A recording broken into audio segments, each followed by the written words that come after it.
Programang ito ay rated SPG. Striktong patnubay at gabay ng magulang ang kailangan. Maaaring Isang mapagpalang araw mga kapuso. Sa wakas ay nagsimula na ngang gumuho ang mundong matagal nang itinayo ni Dara at Megan sa ibabaw ng mga kasinungalingan. Ang taong inakala nilang mananatiling tahimik ang siya ngayong naging dahilan ng pagbagsak nila.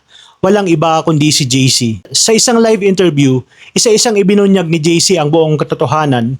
Diretsahan niyang sinabi na walang namagitan sa kanila ni Megan at puro kasinungalingan lamang ang lahat ng ipinakalat nila noon. Aminado siyang nagpagamit siya sa plano ni Megan para sirain ang pangalan ni Jenny at gawing kontrabida ito sa paningin ng publiko. Ngunit hindi na raw niya kinaya ang bigat ng kanyang konsensya kaya minabuti niyang ilantad ang buong katotohanan kahit alam niyang may kapalit itong matinding gulo. Samantala, tila nahulog sa sariling bitag si Megan. Habang abala siya sa paghahanda, bigla siyang sinalubong ng balitang live nang napanood ng libu-libong tao ang pag-amin ni JC.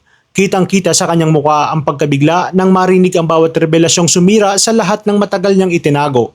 Mabilis na kumalat ang interview, kaya maging ang mga taong dating kumakampi sa kanya ay napaisip at nagsimulang maniwala na tama pala ang matagal na nilang hinala. Habang nagaganap ang lahat ng ito, tahimik namang napangiti si Nate. Para sa kanya, ito na ang tamang pagkakataon upang maibalik ang hustisya para kay Jenny.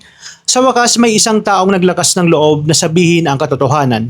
Ang matagal ng pananahimik ay napalitan ng pag-amin. Sa kabilang banda, halos mawala na noon ng pag-asa si Jenny matapos sunod-sunod na mabigo at talikuran ng iba't ibang kumpanya. Ngunit hindi siya hinayaang tuluyang sumuko ni Miss Vanna.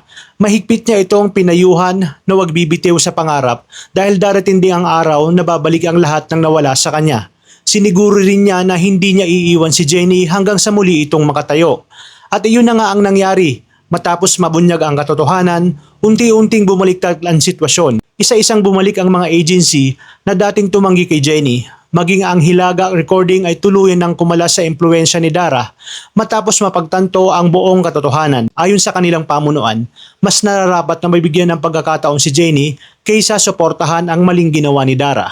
Hindi nagtagal, personal nang tinawagan ng Hilaga Production itong si Jenny upang ipaalam na tanggap na siya sa kanilang kumpanya. Hindi rin doon nagtatapos ang magandang balita dahil sunod-sunod na rin na dumating na iba't ibang proyekto at alok para sa kanya.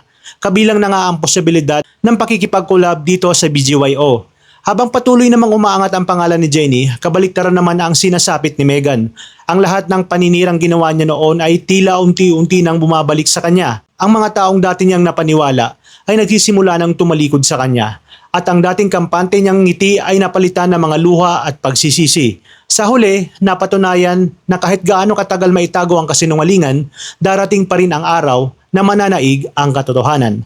Pakatutukan ang mga kaganapan dito lang sa Born to Shine. Maraming salamat sa inyong panonood at pagpalain tayong lahat, mga kapuso.